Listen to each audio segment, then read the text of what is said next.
세상이 줄 수 없는 평안과 하늘로부터 내리는 은혜가 충만하시기를 주님의 이름으로 축원합니다. 여러분, 오늘 주신 본문의 말씀은 주님께서 구약 이사야 61장의 말씀을 인용하여서 읽으시고 본문의 말씀을 이른바 메시아 취임사 혹은 그리스도의 취임사라고 따로 우리가 부르고 있는 말씀입니다. 주님께서 이 땅에 오셔서 그리스도로서 어떻게 할 것인가를 밝히신 취임사와 같은 귀한 말씀이기 때문에 그렇습니다.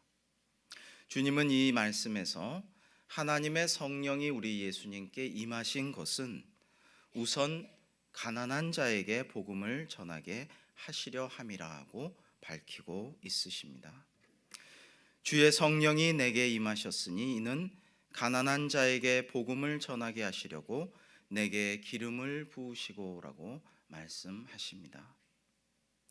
현재 우리나라는, 아니 전 세계가 가난한 자들은 부자들에게 그 넘치는 부를 좀 나눠달라고, 못 살겠다고, 같이 좀 더불어 살자고 계속해서 얘기하고 압박하는 상황입니다.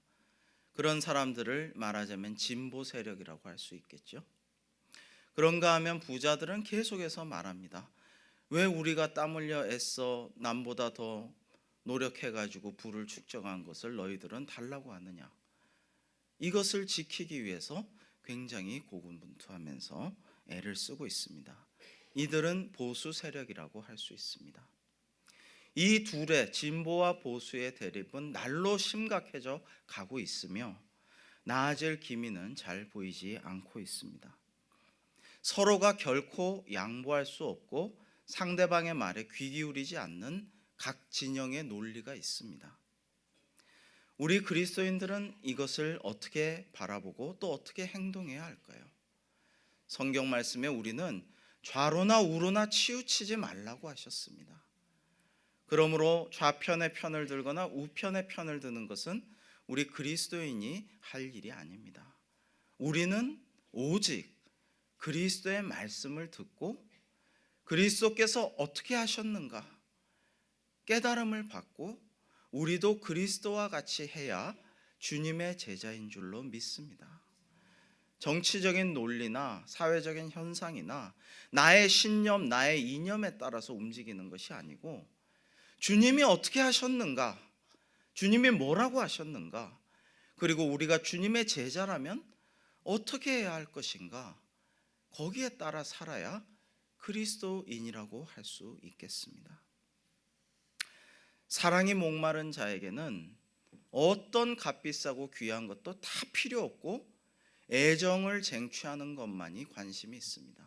아가서 8장에는 사랑은 죽음같이 강하고 사람이 그의 온 가산을 다 주고 사랑과 바꾸려고 해도 오히려 멸시를 받으리라고 말씀하고 있습니다. 사랑밖에 난 몰라라는 거죠. 다른 건 다 필요 없다는 거죠. 그러면 배고픈 자에게 기쁜 소식은 무엇입니까? 배고픈 자에게 기쁜 소식은 뭐예요? 다른 거 필요 없어요. 배고픈 자에게 학위를 주겠다고, 아름다운 여인이나 멋진 남성을 애인으로 주겠다고, 자동차를, 집을 주겠다고 다 필요 없습니다. 배고파 죽겠는데 배고픈 자에게 복음은 배불리게 해준다. 지금 배고프고 목말라 죽게 되었는데 가장 원하는 것은 배불리 먹고 목마름을 해가라는 것입니다. 그러면 가난한 자에게 복음, 즉 기쁜 소식, 굿 뉴스는 무엇입니까? 단순합니다. 부유해지는 것입니다. 우리 주님께서는 그리스도의 취임사를 통해서 말씀하시기를 내가 가난한 자에게 복음을 전하러, 기쁜 소식을 전하러 그들이 정말 필요하는 것을 주러 왔노라라고 말씀하고 계십니다. 그러나 오늘 우리는 그리스도인이라 할지라도, 교회라 할지라도 세상 사람들의 각박함을 본받아서 사랑을 나눠주고 베풀어주고 구제하고 섬기고 그들에게 찾아가서 그들을 먹이고 따뜻하게 해주는 일들을 점점 더 소홀히 하고 있습니다. 프란치스코 교황이 이런 말을 했다고 합니다. 좋은 말이라서 제가 소개합니다. 권력이란 절대적인 봉사이다. Power is absolute service. 권력이라는 것은 가장 절대적인 봉사라고 할 때에 비로소 그 권력의 의미가 있다라는 말은 참 좋은 말입니다. 하나님은 만왕의 왕이시며 온 우주의 창조주여 주관자이신데도 우리에게 꼭 필요한 것, 우리가 가장 원하는 것, 우리에게 가장 절실한 것을 직접 주시고자 애를 쓰시고 지금도 우리에게 가장 필요한 것을 채워주시기를 원하십니다. 이것을 위해서 독생자 예수 그리스도를 우리에게 이 땅에 아낌없이 보내어 주신 것입니다. 주님께서는 또 말씀하십니다. 나를 보내사 포로된 자에게 자유를. 여러분, 우리는 안타깝게도 다 죄악의 포로요 사망 권세의 노예로서 살아가고 있습니다. 우리는 지금 수많은 중독의 포로가 되어 있습니다. 남자들은 수많은 쾌락에 환락에 중독되어 있고요. 여자들은 수많은 드라마와 짐승남과 아이돌과 그리고 개그맨과 수많은 자기들의 우상을 섬기고 살아가고 있습니다.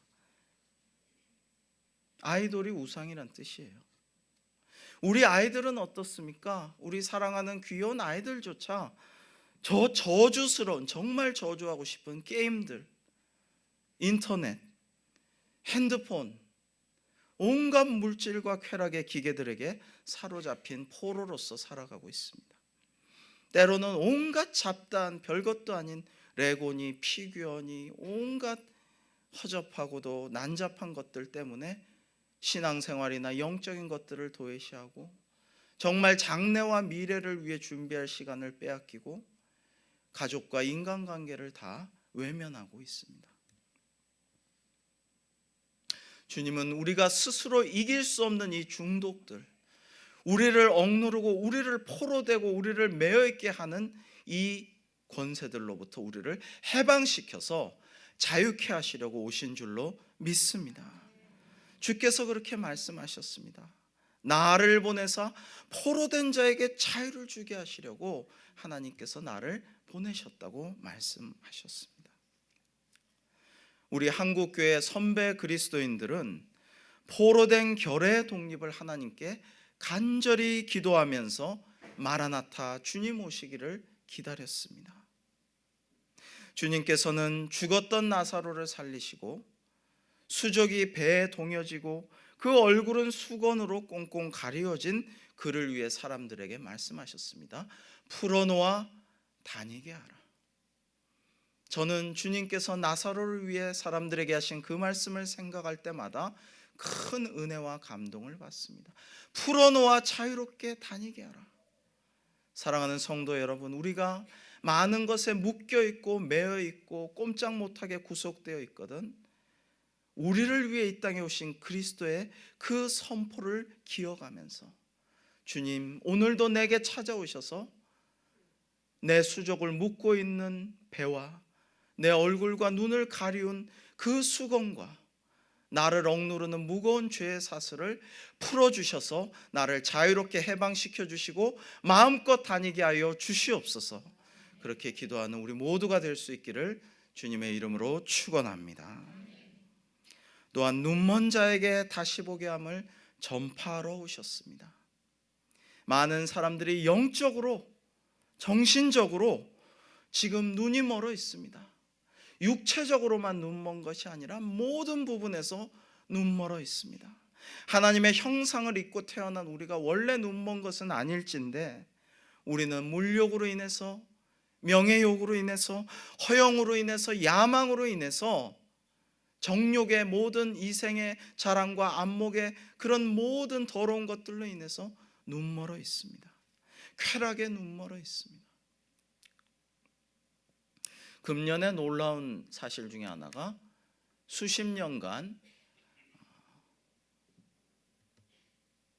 팝, 락, 그 전에 포크송의 대가로서 알려졌던 미국의 대중가수 밥 딜런이 노벨 문학상을 받은 일입니다. 그래서 저는 너무 궁금했습니다. 이 사람이 어떻게 그런 놀라운 노랫말들을 써냈을까? 어떻게 전 세계 자유민권 운동의 기수로서, 상징으로서 자리매김할 수 있었을까? 그래서 그의 유명한 자서전을 읽어보았습니다. 근데 그가 어떻게 해서 그러한 가사를 써내고 억눌린 사람들의 상징이 되었는가? 이런 것들은 전혀 내용에 없는 거예요.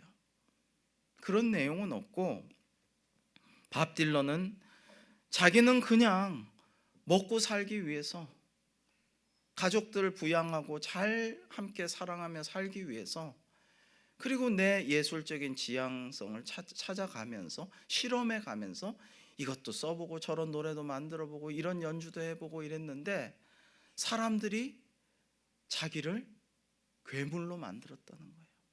영웅으로 만들고, 심지어 메시아 그리스도라는 너무너무 감당할 수 없는 부담스러운 이름까지 지어주고, 또 통기타를 칠 땐 좋아하다가 나중에 전자기타를 치니까 포크를 배신한 변절자라고 욕을 하고, 수많은 사람들의 욕을 먹으면서 아주 불편했다, 이런 이야기를 써놓은 것을 보았습니다.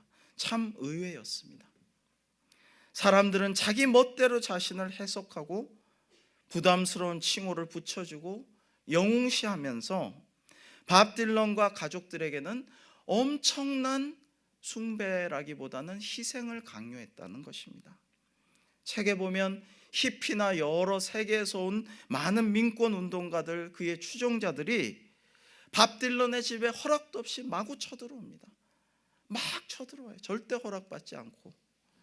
그러고 겨우겨우 내쫓으면 지붕 위에 올라가서 지붕을 막 돌아다니면서 막 지붕 위에서 아래로 노크하고 밖으로 나오라고 하고. 왜 밤에는 깨어 있어야지 당신 같은 예언자가 잠을 자느냐고, 이 밤에 나와서 우리를 인도하라고 잠도 못 자게 하고, 낮에는 또 해가 중천에 떴는데 자고 있느냐고, 우리를 이끌어 달라고 밤이나 낮이나 그렇게 괴롭히고 가족들의 사생활을 침해했다는 것입니다. 저는 이 이야기를, 그의 자기 입장에서는 매우 간절한 그 얘기를 듣고서, 야, 대중은 내가 듣고 싶은 노래만 듣는구나, 자기가 원하는 말씀만 듣는구나, 자기가 보고 싶은 것만, 보고 싶은 면만 그렇게 왜곡해서 곡해해서 보는구나, 이것을 다시 확인할 수 있었습니다. 그리고 위대한 예술가 본인도 노벨상을 받은 자라고 할지라도 단지 자기 생각대로 보고 느끼고 생각하고 행동할 따름이라는 것을 생각하였습니다. 여러분, 우리는 심지어 하나님께조차 내가 원하는 복만 달라고, 아버지 뜻대로 제발 마시옵고 꼭 내 뜻대로 하옵소서라는 기도를 밤낮 드리지 않는가? 이제는 우리가 이 대림절에 다시 오실 하나님의, 우리 주님의 음성에 좀 귀를 기울이고, 우리 주님이 왜 오셨나? 무엇하러 오셨나? 그리고 어떠한 심정으로 우리에게 그리스도의 취임사를 어떻게 선포하셨나에 좀 경청하고 바로 보고 주님을 따르는 저와 여러분이 될 수 있기를 주님의 이름으로 축원합니다. 우리는 때때로는 이런저런 걱정으로 눈이 멀기도 합니다. 그리하여 자기 앞에 하나님이 놓아주신 좋은 것들은 전혀 보지를 못하고 감사할 줄 모르게 되고 찬송을 잊어버리곤 합니다. 티베트 속담에 이런 말이 있더라고요. 걱정을 해서 걱정이 없어진다면 걱정이 없겠네. 네, 굉장히 옳은 말인 것 같아요. 여러분, 외우실 수 있겠습니까?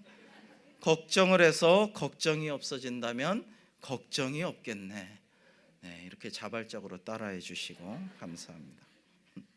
그러나 오늘날 특별히 대한민국에 어떻게 걱정이 없겠어요? 그죠? 걱정을 끼치잖아요. 막 윗사람들이 심하게 애들까지 걱정하게끔. 애들이 좀 밝게 살아야 되는데 알아서 걱정을 끼치잖아요. 안타까운 일입니다. 저 개인적으로 2016년을 대표하는 대중가요는 걱정 말아요 그대라고 생각합니다. 네. 이게 뭐 옛날에 나왔는지 어땠는지 모르지만 올해를 대표하는 가요는 이거다. 네, 저는 그렇게 생각을 해요. 그만큼 국민들에게 이런저런 걱정이 많았기에 이 노래가 전에 없이 큰 위안이 되었다는 생각을 합니다. 그러나 이처럼 걱정으로, 욕망으로, 또 온갖 것들로 눈멀어버린 우리에게 주님께서는 다시 보게 함을 선포하시고 그것을 전파해 주실 줄로 믿습니다. 할렐루야. 주님께서 오셔서 우리에게 선포하신 말씀의 제일성은 바로 이것입니다. 회개하라, 하나님 나라가 가까웠느니라. 하나님께서 우리를 통치하시고 우리를 직접 다스리시고 만왕의 왕께서 우리의 왕이 되어주시고 우리의 대통령이 되어주시고 우리를 대변하여 주시고 우리를 위로하시고 우리를 거느리실 날이 곧 올 줄로 믿습니다. 그때에는 우리가 비로소 영안이 열려서 우리의 모든 욕심과 걱정과 아집으로 가려진 눈을 다시 뜨게 하시고 하나님이 원하시는 것을 보게 하시고 그 일을 행하게 하실 줄로 믿습니다. 흑암에 행하던 백성이 큰 빛을 보고 사망의 그늘진 땅에 거주하던 자에게 빛이 비치도다. 이 대림절 주님께서 속히 오셔서 우리와 함께 하시기를 주님의 이름으로 축원합니다. 눌린 자를 자유롭게 하고 오라고 하셨습니다. 오늘날 우리는 수많은 스트레스와 압력, 프레셔, 무거운 것이 나를 누르는 그 짓눌림 속에 살고 있습니다. 남녀노소 관계없이 우울증과 불면증과 정신적인 영적인 질환에 다들 시달리고 있습니다. 전 세계를 오늘날은 분노가 뒤덮고 있습니다. 분노의 시대입니다. 얼마 전까지는 타임지가 이 시대를 The Age of Blue, 우울함의 시대라고 했는데 지금은 우울함을 넘어서 분노가 전 세계를 지배하고 있습니다. 우울증, 원망, 불평, 상실감, 군중 속의 고독은 심각한 수준입니다. 그러나 예수님께서는 모든 억눌린 자를 자유케 하시려고 이 땅에 오셨습니다. 구약에서도 신약에서도 곳곳에서 이러한 하나님의 성품을 우리는 보게 됩니다. 우리 오늘 이사야 61편 말씀을 주님께서 인용하셨지만 하나만 더 살펴볼까요? 시편 146편에 보시면 어쩌면 오늘 말씀과 그렇게도 비슷한 말씀을 주셨을까? 시편 146편 할렐루야로 시작하는 이 찬양시의 6절로부터 10절까지의 말씀을 우리가 함께 한번 읽어보면 좋겠습니다. 6절부터 읽겠습니다. 여호와는 천지와 바다와 그 중에 만물을 지으시며 영원히 진실함을 지키시며 억눌린 사람을 위해 정의로 심판하시며 줄인 자들에게 먹을 것을 주시는 이시로다. 여호와께서는 갇힌 자들에게 자유를 주시는도다. 여호와께서 맹인들의 눈을 여시며 여호와께서 비굴한 자들을 일으키시며 여호와께서 의인들을 사랑하시며 여호와께서 나그네들을 보호하시며 고아와 과부를 붙드시고 악인들의 길은 굽게 하시는도다. 시온아, 여호와는 영원히 다스리시고 내 하나님은 대대로 통치하시리로다. 할렐루야. 아멘. 주님께서는 왜 오셨습니까? 무엇을 하시러 이 땅에 내려오셨습니까? 이 질문에 대한 답이 곧 주의 은혜의 해를 전파하게 하려 하심이라는 말씀에 담겨 있습니다. 곧 모든 만물이 해방과 자유를 누리는 기쁨의 해인 희년, 그 은혜의 해를 직접 선포하시고 이루시려고 오셨다라는 말씀입니다. 희년은 안식년이 7번, 77이 49 다음 해인 50년째 되는 해, 사람은 물론 가축과 심지어 땅조차도 자유와 안식을 누리는 해입니다. 기쁜 해입니다. 은혜의 해입니다. 억눌렸던 종들이 풀려나고 즐거운 노래가 넘치는 해입니다. 그러나 구약시대나 신약시대나 오늘날까지도 이 땅에서 진정한 희년이 이루어진 적은 없었습니다. 하지만 우리 주님께서 그 희년을 선포하시고 주의 은혜의 해를 이루시겠노라는 말씀인 것입니다. 하나님의 나라는 곧 하나님의 통치하심, 다스리심이요, 하나님께서 우리의 왕 되셔서 우리를 직접 다스려 주시는 것입니다. 이것이 그리스도께서 갖고 계신 그 비전입니다. 우리가 주님의 비전을 공유하고 그 비전을 바로 알고 깨닫고 바라보고 그 비전을 함께 이루고자 나아갈 때 우리는 비로소 주님의 제자라 하겠습니다. 비전의 공유가 이루어져야 나 자신도 주님의 마음으로 변화되고 우리 가정도 하나님의 마음을 본받아 바뀌고 이 사회도, 이 결의와 민족도, 온 세상도 주님의 비전으로 말미암아 개혁이 이루어질 것입니다. 여러분, 인간관계도 공통된 목적을 함께 나눌 때 참으로 의미가 있는 관계로 발전됩니다. 여러분, 하나님과 좋은 관계를 맺고 싶으십니까? 그렇다면 하나님과 공통된 목적을 나누고 하나님의 비전, 우리 주님의 비전을 공유해야 하는 것입니다. 그것을 모르면 여러분은 제자가 아니에요. 그냥 주님을 구경하러 온 무리에 불과합니다. 릭 워렌 목사님은 이렇게 말씀하십니다. 의기소침한 교회를 생기왕성한 교회로 바꾸는데 교회의 목적을 다시금 발견하는 것보다 더 빠른 길은 결코 없다라고 말입니다. 그렇습니다. 교회는 목적이 이끄는 교회가 되어야 됩니다. 다른 어떤 것이 이끄는 것이 아니라 주님의 비전, 예수님의 목적, 하나님의 뜻이 이끌어가는 교회라야 되는 것입니다.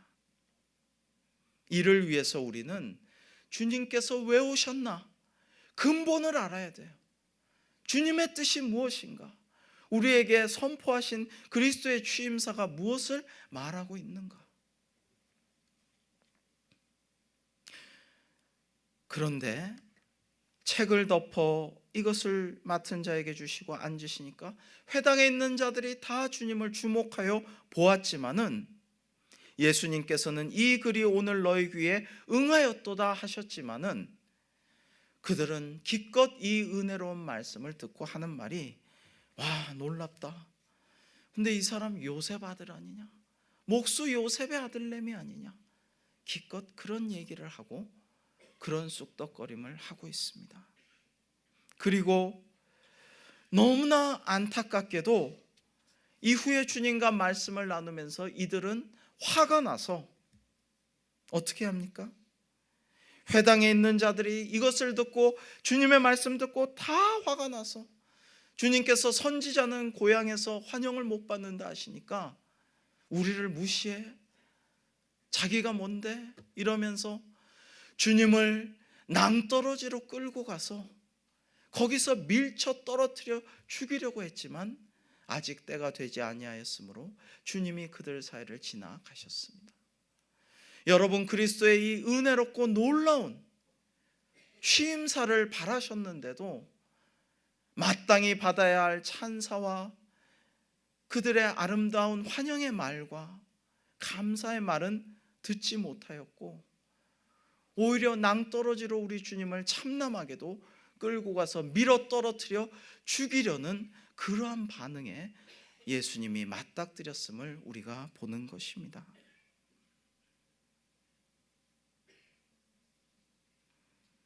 여러분, 이 날은 주님 피해 가셨건만 결국에는 주님은 백성의 지도자들과 로마 군인, 백성 그들 자체와 말하자면 당대 상하 내외 모든 사람들이 힘을 합쳐서 주님을 십자가에 매달고 말았던 것입니다.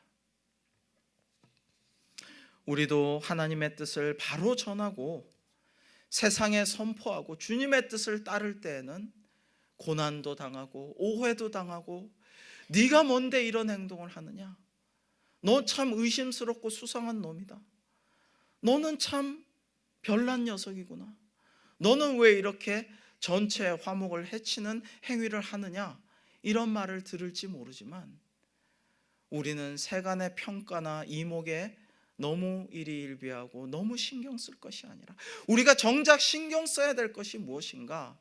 그것은 주님의 뜻을 따르는 것인 줄로 믿습니다. 이 대림절, 다시 오실 주님을 기다리면서 주님의 뜻을 바로 알고 주님의 뜻을 깨닫고 주님의 뜻에 우리 보고 하라고 하신 그 말씀에 순종하는 저와 여러분이 될 수 있기를 주의 이름으로 간절히 축원합니다. 여러분, 신앙의 양심대로 오늘날 우리 그리스도인들이 살고 있는가? 나는 정말 신앙의 양심대로 살고 있는가? 이것을 물어야 될 때가 아니겠습니까? 마틴 루터 킹 목사님, 신앙의 양심대로 살고 선포하고 행동하다가 순교한 그 목사님께서 이렇게 말씀하셨습니다. 허영은 그것이 인기가 있는지 묻습니다. 그러나 양심은 그것이 옳은지를 묻습니다. 일제시대 암흑기에 우리 결의 양심의 빛을 비춰주었던 성서조선이라는 귀한 책이 있습니다. 여기에 저 유명한 성서로 본 조선 역사를 연재하였던 함석헌 선생은 이렇게 말씀하십니다. 역사 문제는 결국에는 양심의 문제이라고. 참으로 귀한 예언자의 말이 아닐 수 없습니다. 양심이란 유일하게 평화에 이르는 길이며, 양심은 세상 나라에 와 있는 하나님 나라의 대사관이요, 양심은 우리의 육 속에 와 있는 하나님 말씀의 소리라고 했습니다. 역사를 지켜갈 정신적 핵심 분자들의 할 일은 압박 밑에서도 양심을 지키는 일이요, 그것을 증거하기를 끊지 않는 일이라고 하였습니다. 하나님께서 우리에게 양심을 주시고 특별히 그리스도인에게 신앙의 양심을 주셨습니다. 하나님의 형상을 주셨습니다. 그런데 우리는 하나님의 말씀을 바로 행하고 있습니까? 우리 마지막으로 마태복음 25장 31절로 46절의 말씀을 조금 길지만 그 의미를 깊이 마음속에 새기면서 이 추운 겨울, 이 어려운 시대, 이 양심 없는 시대에 주님께서 우리에게 행하라고 하신 말씀을 생각하면서 우리가 교독하기를 원합니다. 마태복음 25장 31절부터 46절입니다. 주님께서 우리에게 이렇게 말씀하십니다. 인자가 자기 영광으로 모든 천사와 함께 올 때 자기 영광의 보좌에 앉으리니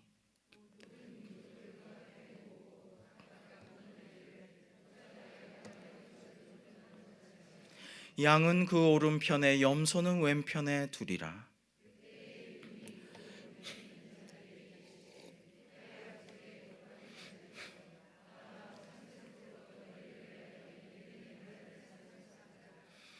내가 줄일 때 너희가 먹을 것을 주었고 목마를 때 마시게 하였고 나그네 되었을 때 영접하였고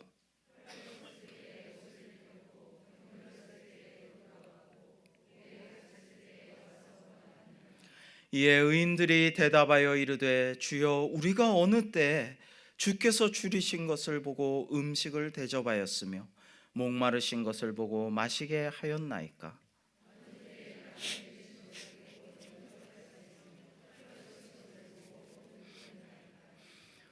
어느 때 병드신 것이나 옥에 갇히신 것을 보고 가서 배웠나이까 하리니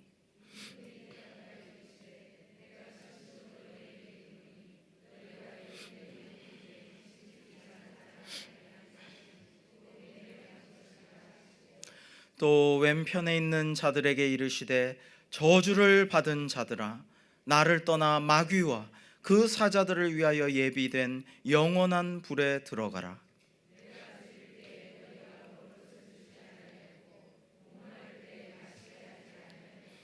나그네 되었을 때 영접하지 아니하였고 헐벗었을 때 옷 입히지 아니하였고 병들었을 때와 옥에 갇혔을 때 돌보지 아니하였느니라 하시니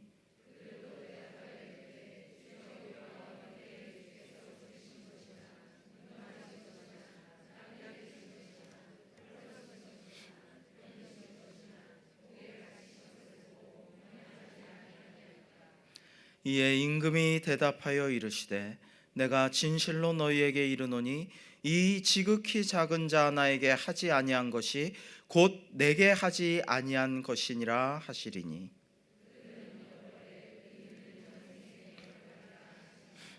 아멘. 사랑하는 성도 여러분, 신명기 28장과 같은 구약에서 또 오늘 본문과 같은 신약에서 하나님께서 예수님께서 성령님께서 우리에게 말씀하십니다. 하나님의 말씀에 순종하면 놀라운 복을 주시고 의인으로 인정하시고 영생의 축복을 주신다고 말입니다. 그러나 그것만 봅니다. 우리는 그것만 보지만 또 말씀하십니다. 늘 함께 말씀하십니다. 하나님의 말씀에 순종하지 않는 자에게는 저주와 심판이 임하며 죄인이 회개하지 않을 때 영벌에 임하리라고 말씀하십니다. 두려운 줄 알아야 합니다. 사랑하는 성도 여러분, 좀 어렵고 나도 힘들고 나도 바쁘고 내 몸도 아프지만은 작은 자의 간절한 바램과 음성에 귀를 기울이고 내 양심의 움직임에 순응하고 하나님의 음성에 순종하여 그들을 찾아가서 손 내밀고 도와주고 그들과 함께할 수 있다면 하나님이 우리를 분명히 축복하시고 영생의 길로 의인의 복으로 인도하여 주실 줄로 믿습니다. 그러나 내가 나 스스로 양심적으로 볼 때 꽤 괜찮지만 살만하지만 그러나 어렵고 가난하고 힘들고 아픈 이들과 나의 위로와 도움을 필요로 하는 자들의 음성을 외면하고 내가 마음 약해서 저들을 도와주면 언제까지 도와줄 것인가? 자꾸 찾아가고 자꾸 위로하고 하면은 나만 바라볼 것 아닌가? 내가 마음을 다잡아야지. 더 위를 바라봐야지. 내가 아래를 언제 바라보고 있나? 이런 마음으로 마치 큰 집에 살면서도 모든 사람들과 단절하고 스스로를 폐쇄하여서 스스로의 저택을 겨울 궁전으로 만든 저 거인과 같은 삶을 산다면 하나님께서는 그를 용서하지 아니하시고 저주하시고 영벌에 임하게 할 것입니다. 이것이 성경에 분명히 말씀하신 뜻입니다. 참으로 혼란스러운 세태 속에서 참된 지도자를 갈구하고 있는 오늘 하나님께서는 우리에게 그리스도의 취임사를 밝혀주셨습니다. 우리에게 오신 만왕의 왕이요 진정한 주님이신 그리스도의 취임사를 묵상하고 하나님의 성령께서 깨달음을 주신 것에 순종하여 그리스도의 길을 따라가는 저와 여러분이 될 수 있기를 주님의 이름으로 축원합니다. 기도하겠습니다.